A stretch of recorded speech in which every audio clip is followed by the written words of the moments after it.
155 milion euro për klimat në Kosovë. Apo mashtrohen qytetarën me blerjen e klimave si super eficiente.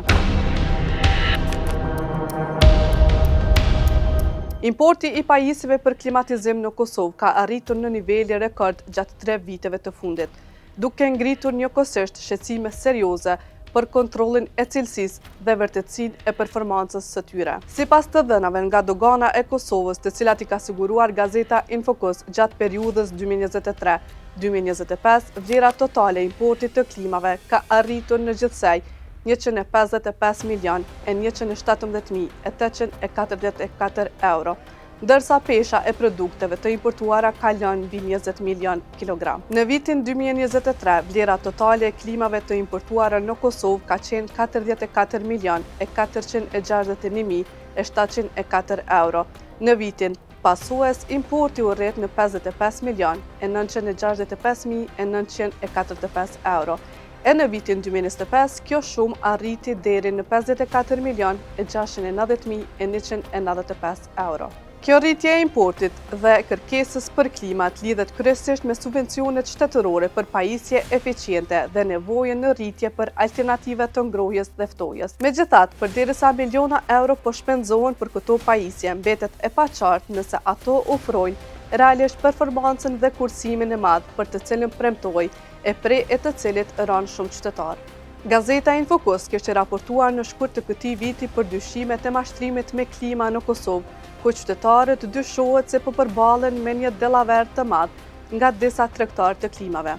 Në këtë raportim, Infokos ka treguar se si këto pajisje po reklamohen si super eficiente dhe me kursim të lartë, por po dyshohet se në shumë raste performanca e tyre reale nuk përputhet me atë që premtohet. Derisa Kosovës po i kushtojnë miliona euro për blerjen e klimave, institucionet po e hedhin topin tek njëra tjetra. Ministria e Industrisë, Ndërmarrësisë, Tregtisë dhe Inovacionit ka deklaruar se përgjegjësia për verifikimin e eficiencës energjetike nuk është në kompetencën e tyre. Në një përgjigje për Infokos, sipas Mintit, kjo përgjegjësi i takon Ministrisë së Ekonomisë. Mirë po siç duket, ministrit nuk ja kanë idenë se përgjegjësi e kujt është verifikimi i cilësisë së këtyre pajisjeve që hyjnë në tregun e Kosovës, e më pas u shitën qytetarëve.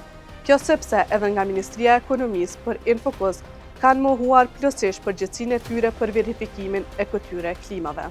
Sipas tyre, mjafton që pajisjet që importohen nga Bashkimi Evropian të kenë etiketë të eficiencës dhe shenjën CE, që nënkupton përputhje me standardet evropiane. Pavarësisht kësaj përgjigje nga Ministria e Ekonomisë kanë theksuar edhe një herë tjetër se përgjegjësia për kontrollin e cilësisë në treg i atribuohet krejtësisht Inspektoratit Qendror, i cili është në kuadër të Ministrisë së Tregtisë. Kjo situatë totalisht e paqartë dhe duke i shtuar kësaj edhe tendencën për hedhje të përgjegjësisë tek njëra tjetra nga 2 ministritë kryesore në vend, që duhej të kishin primare cilësinë e produkteve të cilët hyjnë në Kosovë, po krijon një bushllok institucional, ku siç po shihet, asnjë institucion nuk bën verifikim të drejtpërdrejtë të performancës reale të klimave që shiten në treg. Në anën tjetër, dyshimet rritën edhe më shumë kur ishte vetë shteti, konkretisht Ministria e Ekonomisë, që për këtë periudhë që po flasim, por edhe më herët, nxiti qytetarët të blinin klima, duke premtuar edhe subvencionimin, e gjithë kjo këndse për të kursyer energji elektrike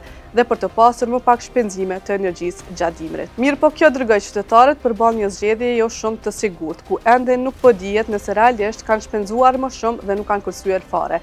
E ju shikues na tregoni në komente se sa për juve keni bler këto klima me qëllim të kursimit, por në praktik nuk keni vërejtur asnjë ulje të konsumit të energjisë.